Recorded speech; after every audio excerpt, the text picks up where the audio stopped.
Good afternoon, Scott Riley, T3 Live. Welcome to today's recap. Sorry I look a little disheveled. I got trapped on a boat this morning and the engine kind of blew up and we floated and a little unshaven, but it is what it is.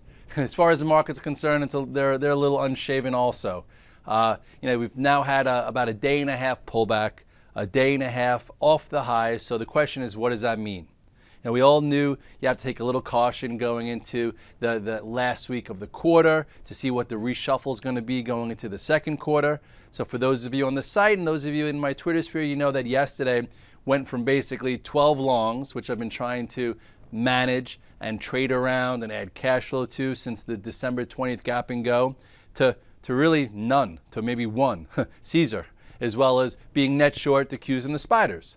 So today, market got hit a bit.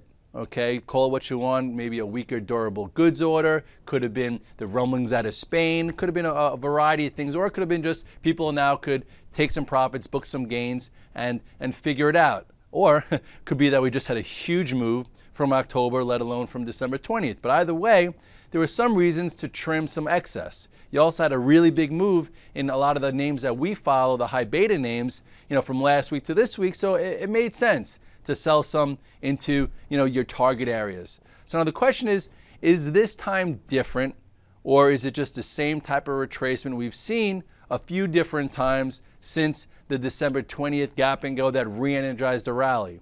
So I think at this point, if you look at the chart here, there are a few things to watch. First of all, here is that macro trend. Okay, here's a trend starting October, higher low, and then this little macro or nice macro trend has not been tested.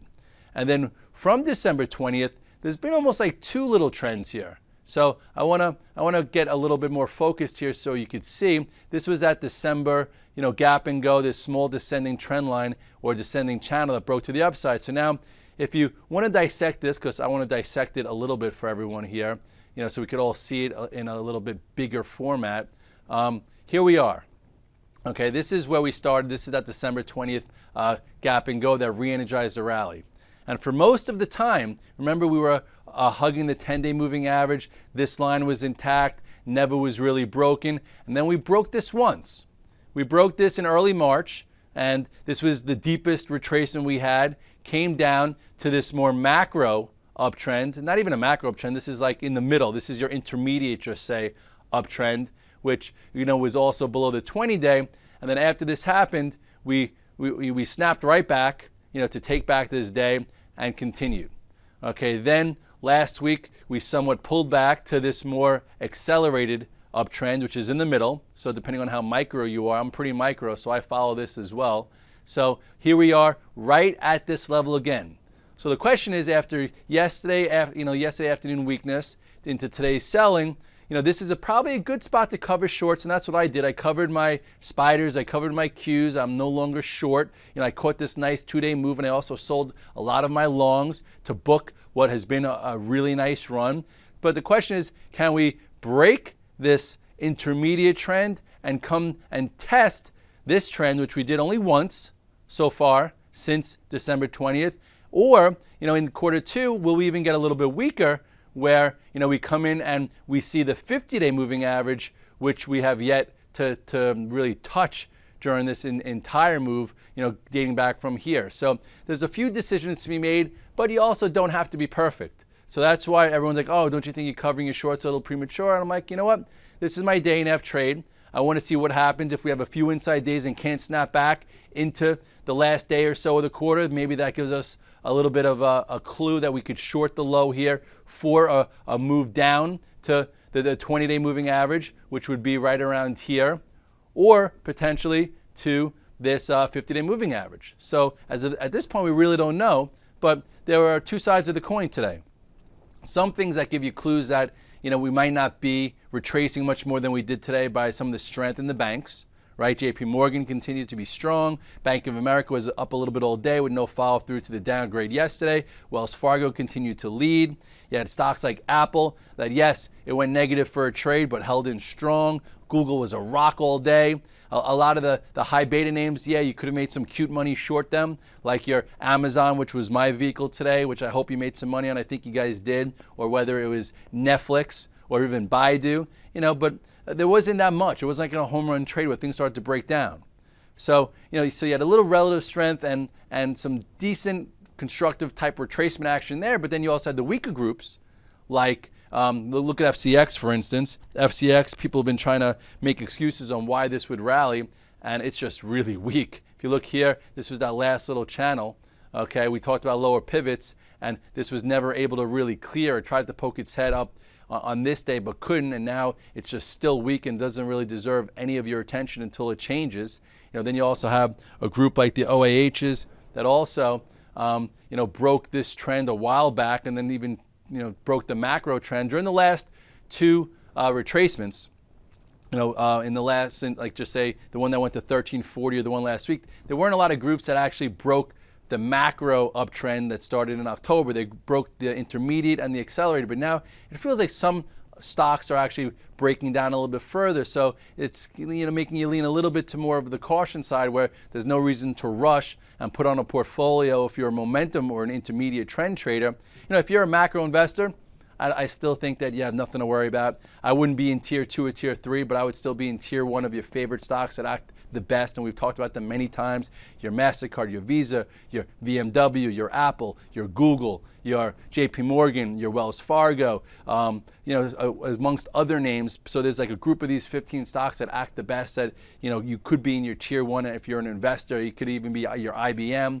So, but for a trader like myself that tries to ride trends and can catch cute shorts like we did yesterday into today, I don't think you need to just start putting things back on right now. I'd rather see you just wait a little bit, day trade a little bit. There were definitely some day trades. You could have played the ranges a few times today.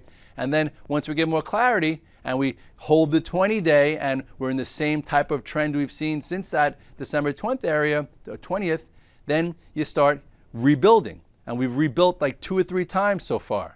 Where we went almost flat, a little cute short, and then we've had to rebuild as things start to get back in vogue. So at this point, I don't think we have enough information about whether or not Spain gets worse, whether it goes to Italy, whether the whole political game starts to heat up with the budget and our deficit and some of these state municipalities that are starting to clamor a little bit.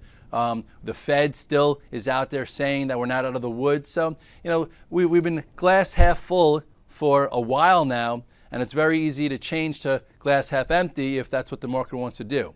And you never know. Once a quarter's over, everyone's performance is booked. People lay off a little bit and say, you know what, I just outdid the indices. Let me take a breather here, and you never know how that's going to pan out. But if we all of a sudden today was the low and we're up tomorrow and we continue, then everyone else who's taking a breather says, I got to get back in, and we'll know. So we'll know the speed and the composure of the market by the next few days' action. Because if you go back to the spiders here or the S&P, you will see, like just say on this retracement right here, okay, if we never took back the halfway mark here, we then could have seen continuation.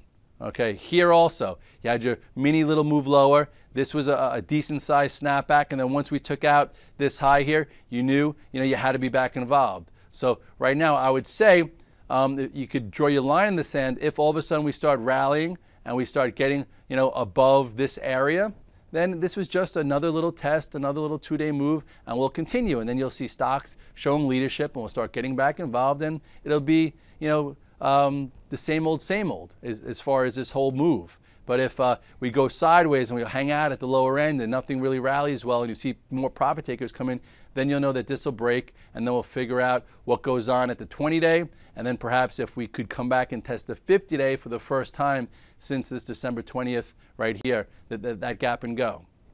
So with all said and done, there's been a lot of great action this quarter. You're talking about sector rotation. You're talking about 52-week high trades. You've had participation from retail, from home builders, from financials, from tech, from mega cap tech, from high beta tech. A lot to like. And as I see how people converse and talk about the market, sometimes it irks me at the pessimism and the people who are just a little bit miserable because they've been rolling up shorts or because they got battered and bruised 10 years ago and they don't want to even look at the market.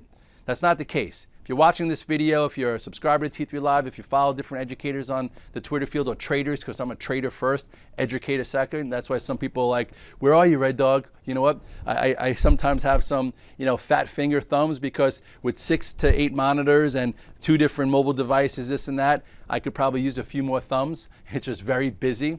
If you want the full access to what we're doing, you join the virtual trade floor. You just don't look at the bits and pieces from our affiliates or with the Twitter sphere. You can come to T3 Live, join up for a 30-day free trial on the virtual trade floor. And then also a lot of times you're like, oh, I don't understand why you did that. What does that chart pattern mean? Why are you doing this type of strategy? You know what? We offer classes for that too. Our active trader course, our momentum trader course, our swing trader course. There's a lot of products you could use to further your education so you can grow as a trader. Even at my level, I feel like I grow every day. I'm trying to overcome different, I would say, barriers that have held me back, and it's starting to happen, for a lot of our guys on the virtual trading floor and a lot of our own traders.